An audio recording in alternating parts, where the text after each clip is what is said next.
Hi மக்களே! இன்றைக்கி நம்ம என்ன பார்க்க போகிறோம் அப்படின்னா, வீட்டில் அவல் இருக்குது. ஆனால் அதை யாரும் சாப்பிட மாட்டாங்களா? அப்போ இந்த மாதிரி ட்ரை பண்ணி கொடுங்க. கண்டிப்பாக சாப்பிடுவாங்க. அவல் கேசரி தாங்க பண்ண போகிறோம். வாங்க எப்படி பண்ணுறதுன்னு பார்த்துடலாம். அதுக்கு ஃபஸ்ட்டு தேவையான அவல் எடுத்துக்கோங்க. அதை எடுத்து நீங்கள் என்ன பண்ணுங்கன்னா, மிக்சியில் நல்லா பொடியாக திரிச்சுக்கோங்க. அதை நம்ம ஒரு கப்பில் வச்சுக்கலாம். வச்சுட்டு நம்ம ஃபஸ்ட்டு பேனை எடுத்து வச்சுட்டு நம்ம என்ன பண்ணலான்னா, கீ ஊற்றி அதுக்கு தேவையான நட்ஸை சேர்த்துடலாம். இது ஆப்ஷனல் தான். உங்களுக்கு இருந்தால் சேர்த்துக்கோங்க. நான் முந்திரி பருப்பு, பாதாம் பருப்பு, பிஸ்தா எல்லாமே சேர்த்துருக்கேங்க. உலர் திராட்சையும் கூட அடிஷ்னலாக சேர்த்துருக்குறேன். எல்லாத்தையும் சேர்த்துட்டு கொஞ்சம் கோல்டன் ஃப்ரையாக வரட்டும். பொன்னிறமாக வர வரைக்கும் பொரியட்டும். பொரிஞ்சு நம்ம எடுத்து வச்சுக்கலாம் ஒரு தட்டில். இந்தளவு கோல்டன் ஃப்ரையாக கொஞ்சம் வரட்டும். அதை வறுத்து நான் ஃபஸ்ட்டு எடுத்து வச்சுக்கிறேன். அதுக்கப்புறம் அதே சட்டியில் அந்த நெய்யிலே என்ன பண்ணுங்கன்னா, நம்ம திரித்து வச்சுருக்க அவலை சேர்த்துடலாம். சேர்த்துட்டு நல்லா கிண்டி விடுங்க.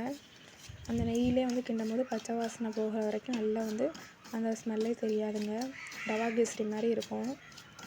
அதை நல்லா கிண்டி விட்டுருங்க. கிண்டி விட்டு இந்த அளவுக்கு நல்லா ஒரு கலர் மாதிரி வரட்டுங்க. கலர் மாதிரி வந்ததையும் கொஞ்சம் தண்ணி ஊற்றிக்கோங்க. தேவையான அளவு தண்ணி ஊற்றிட்டு நீங்கள் ஃபுட் கலர் சேர்த்துக்கலாம். அது ஆப்ஷனல் தான். நீங்கள் ஃபுட் கலர் சேர்க்காம பண்ணாலும் சூப்பராக தான் இருக்கும்.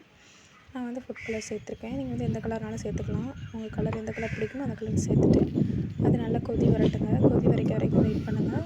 கொதித்து வந்த உடனே நம்ம என்ன பண்ணலாம் அப்படின்னா, நம்ம திரித்து வச்சுருக்க அவலை சேர்த்துடலாம். அது கூட சேர்த்துட்டு நல்லா கிண்டி விடுங்க. இந்த மாதிரி கேசரி பதத்துக்கு நல்லா வருங்க. வரவும் என்ன பண்ணுங்க அப்படின்னா, கொஞ்சம் பால் நம்ம ஆட் பண்ணிக்கலாம். எக்ஸ்ட்ராவாக டேஸ்ட்டுக்காக நான் ஆட் பண்ணியிருக்கேங்க.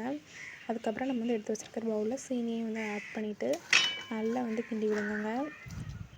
கிண்டி விட்டிங்க அப்படின்ட்டு லாஸ்ட்டாக நம்ம நெய்யையும் சேர்த்து போட்டுடலாம். போட்டுட்டு அதையும் நல்லா சேர்த்து நல்லா ஒட்டாமல் வர வரைக்கும் நல்லா கிண்டி விடுங்க. கிண்டி வந்ததுக்கப்புறமா நம்ம எடுத்து வச்சுருக்க லாஸ்ட்டு ட்ரை நட்ஸ் எடுத்து அதில் சேர்த்துடலாம்.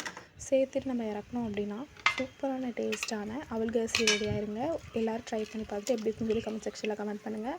மறக்காமல் நம்ம சேனலை சப்ஸ்கிரைப் பண்ணிக்கோங்க, லைக் பண்ணிக்கோங்க, ஷேர் பண்ணிக்கோங்க. தொடர்ந்து இந்த மாதிரி வீடியோஸ் வர்றதுக்கு நீங்கள் கண்டிப்பாக உங்கள் லவ் அண்ட் சப்போர்ட் எப்போதுமே கொடுக்கணுங்க. ஃபைனலாக சூப்பரான டேஸ்டியான அவல் கேசரி ரெடி ஆயிடுச்சு.